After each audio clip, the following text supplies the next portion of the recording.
Olá, tudo bem? Meu nome é Marcelo Meu nome é Júlia. e hoje estamos estudando aqui o livro Ídolos do Coração, Aprenda a Desejar Somente Deus, da autora Elise Fitzpatrick.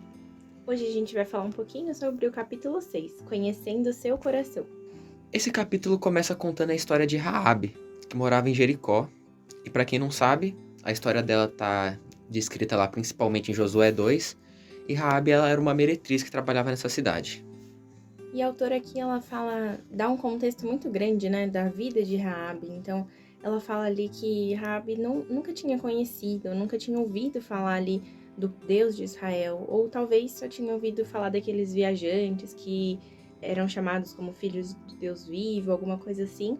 Mas a sua vida mesmo era cercada de idolatria, prostituição, e todo o seu próprio ambiente lhe proporcionava isso, né? Provavelmente ela tinha ouvido alguns rumores também dos feitos desse povo, que o Deus deles havia secado o mar para eles passarem, que eles haviam derrotado os povos muito mais poderosos do que eles. Mas nada que ela pudesse comprovar, assim, apenas rumores que ela teria ouvido por cima ali, discussão das pessoas. Até porque ela já trabalhava com viajantes, né?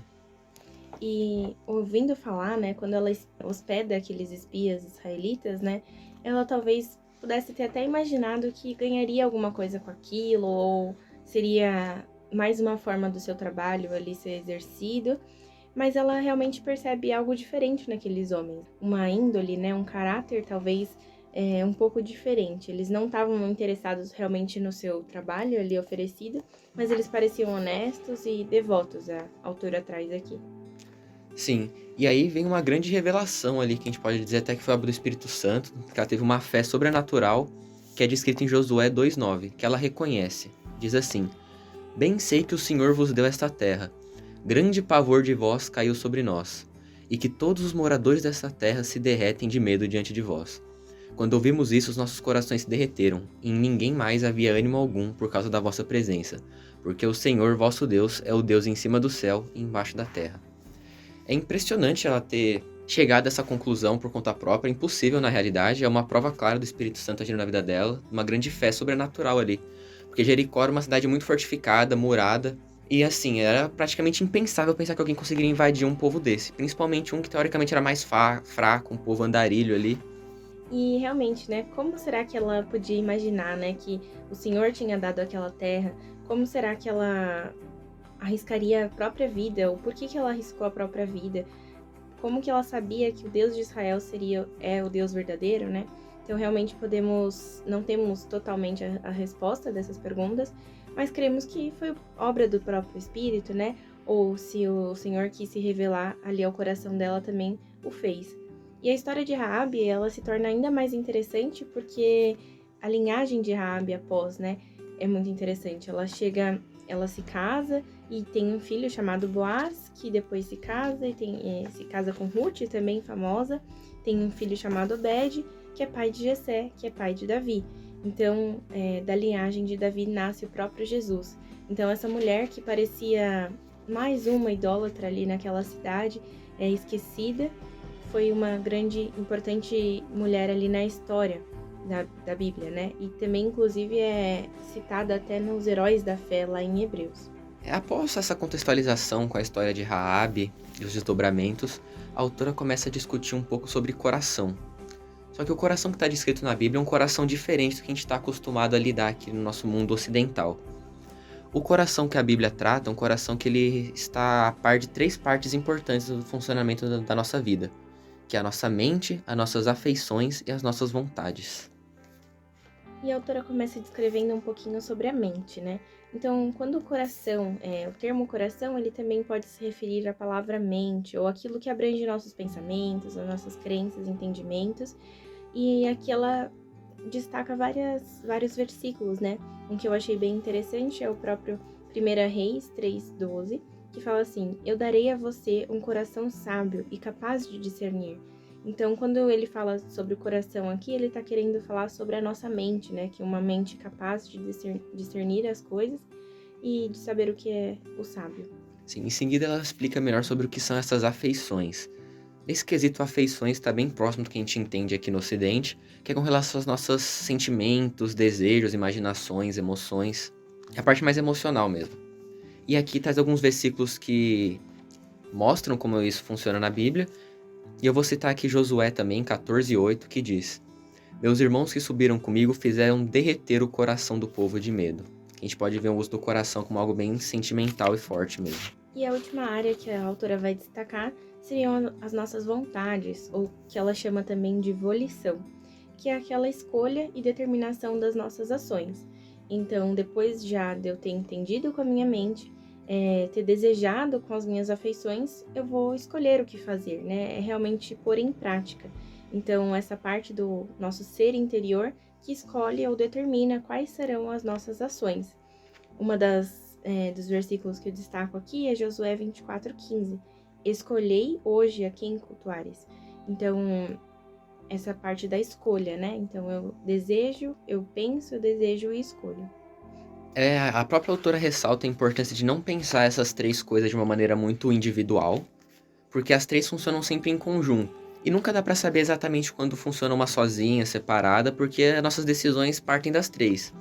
A gente começa a pensar, imaginar na nossa mente, a gente começa a ter afeições por esse pensamento, sentimentos, desejos, anseios, e por fim a gente determina a nossa escolha. A gente nunca sabe se nossa escolha foi sempre mais racional, foi mais emocional, foi mais impulsiva.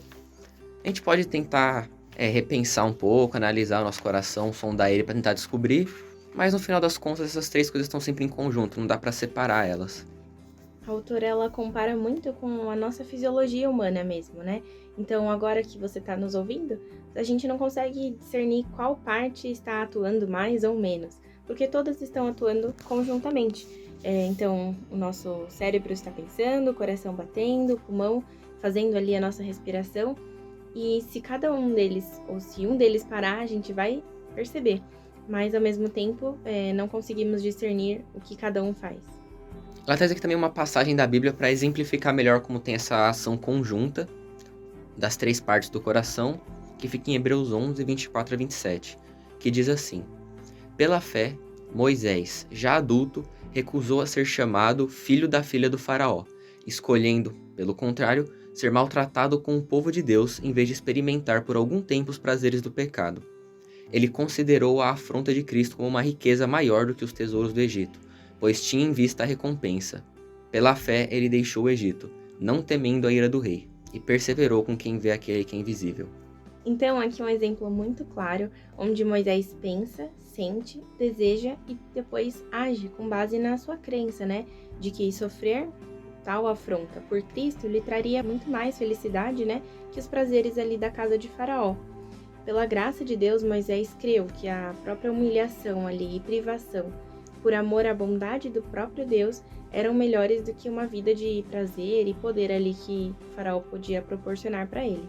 E após essa reflexão, a autora faz uma pergunta. Se eu conseguisse voltar meu pensamento para Deus, aprender a desejá-lo e então escolhê-lo, estaria tudo bem, certo? E a resposta é sim. É simplesmente isso. Basta eu voltar meu coração, meu pensamento para Deus, sempre desejar amá-lo e aprendê-lo, e tá tudo certo. O problema é que, até hoje, só teve um que conseguiu, que foi Jesus. Nosso coração ele é muito enganoso. A própria Bíblia traz vários versículos para falar sobre o quão enganoso nosso coração é. Tá sempre buscando coisas que não são a Deus. E essa é a nossa grande luta, a nossa grande batalha de vida. Sempre estar buscando cada vez mais a Deus, sempre buscar cada vez mais a Cristo e abandonar os prazeres do mundo.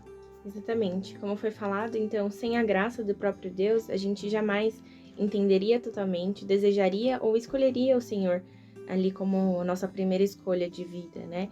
Então, jamais conseguiríamos ser inteiramente moldados ali para conseguir amar e adorar a Deus, claro, desse lado da eternidade, porque no céu seremos perfeitos, né? Assim nós cremos.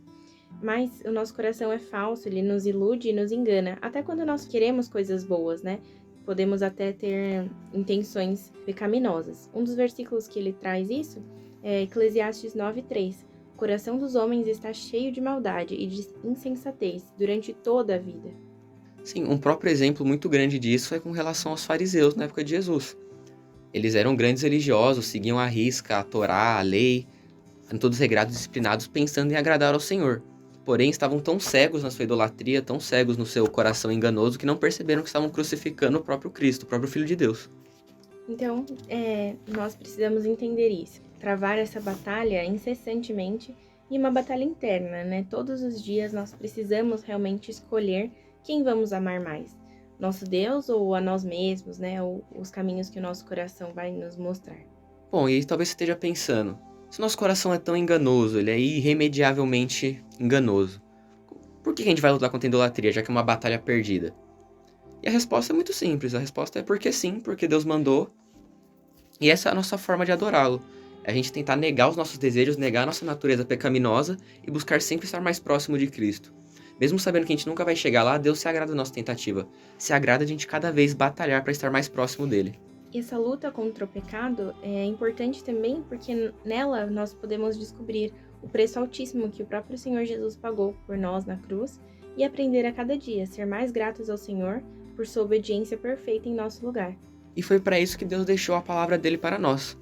A Bíblia serve como um manual para nós mostrando como devemos agir, mas ela também serve para mostrar como o nosso coração é enganoso, mostrando todas as formas que a gente pode pecar, todas as formas que outras pessoas pecaram semelhante a nós, e como elas superaram esse pecado ou como elas sucumbiram a ele. Basta nós escolhermos se a gente vai resolver lutar contra ele, ou se a gente vai ficar sempre em pecado, sempre se afastando cada vez mais de Deus. E uma esperança que a autora traz aqui é que o próprio Deus, ele é o criador do nosso próprio coração. Então, por mais que nós não entendamos totalmente e conheçamos os caminhos do nosso coração, o próprio Senhor, ele nos vê, ele nos conhece e vê como que nós ansiamos em amá-lo, né?